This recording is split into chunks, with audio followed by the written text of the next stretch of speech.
Daging tubuh mereka disayat dan disuapkan ke dalam mulut mereka sendiri. Makanlah, seperti dulu kamu memakan daging saudaramu. Assalamualaikum warahmatullahi wabarakatuh. Yang sudah subscribe semoga masuk surga.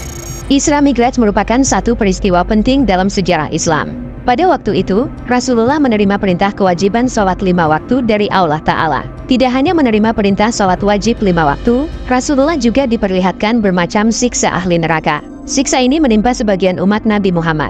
Beliau merasakan kesedihan yang sangat mendalam, karena melihat umatnya sangat tersiksa di neraka. Dalam hadits yang berasal dari Abu Sa'id Al-Khudri, Rasulullah menceritakan tiba-tiba beliau melihat meja-meja makan yang di atasnya terhidang daging-daging yang sudah diiris-iris. Namun tidak seorang pun yang mendekati daging di atas meja itu. Tak jauh dari sana, ada juga meja-meja yang lain yang di atasnya terhidang daging-daging yang sangat busuk. Namun orang-orang malah menyantapnya di meja makan itu. Rasulullah bertanya, "Wahai Jibril, siapakah mereka?" "Mereka adalah sebagian umatmu.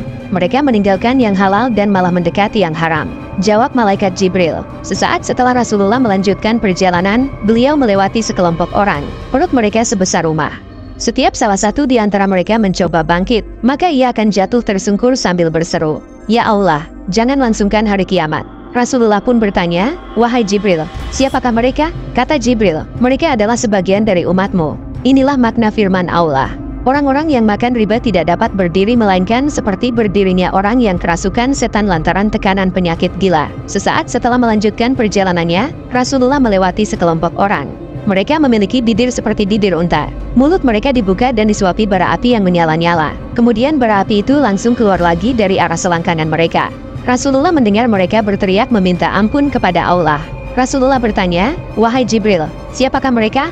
Malaikat Jibril menjawab, "Mereka itu adalah sebagian umatmu wahai Muhammad." Inilah makna firman Allah dalam Al-Quran Surat An-Nisa ayat 10. Sesungguhnya orang-orang yang memakan harta anak yatim secara zalim, sebenarnya mereka itu sedang menelan api sepenuh perutnya dan mereka akan masuk ke dalam api yang menyala-nyala. Sesaat setelah itu Rasulullah kembali melanjutkan perjalanannya. Beliau melewati sekelompok wanita yang digantung pada payudara-payudara mereka. Rasulullah mendengar mereka berteriak memohon kepada Allah. Rasulullah kembali bertanya, "Wahai Jibril, siapakah wanita-wanita itu?" "Mereka adalah wanita-wanita pezina dari kalangan umatmu wahai Muhammad," jawab malaikat Jibril. Sesaat setelah melanjutkan perjalanannya, Rasulullah melewati sekelompok orang. Daging tubuh mereka disayat dan disuapkan ke dalam mulut mereka sendiri. Mereka diseru, "Makanlah, seperti dulu kamu pernah memakan daging saudaramu." Rasulullah bertanya lagi, "Wahai Jibril, siapakah mereka?" "Mereka itulah orang-orang yang suka memukul, menzalimi, mencemarkan nama baik seseorang, dan memfitnah orang lain dari kalangan umatmu," jawab malaikat Jibril.